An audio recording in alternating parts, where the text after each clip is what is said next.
بسم الله الرحمن الرحيم.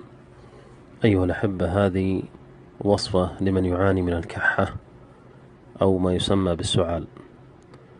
ملعقتين من الحبة السوداء وملعقتين من زيت السمسم طبيعي. طبعا الملعقتين هذه صغيرة مثل ما انتم شايفين، مثل ملعقة السكر. وملعقتين من الطحينة السائلة. طبعا هذا الوصفة للكحة الناشفة والكحة المصاحبة للبلغم، جميع الحالات.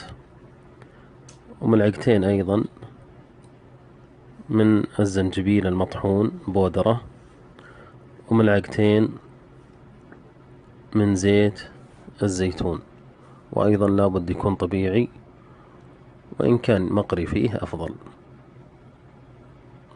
تحرك مع بعض مثل ما انتم شايفين، تحرك جيدا، ويؤخذ ملعقة صغيرة قبل النوم وملعقة صغيرة على الريق، يعني مرتين باليوم، مرة قبل النوم ومرة على الريق.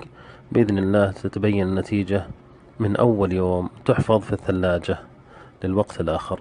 أسأل الله لنا ولكم الشفاء.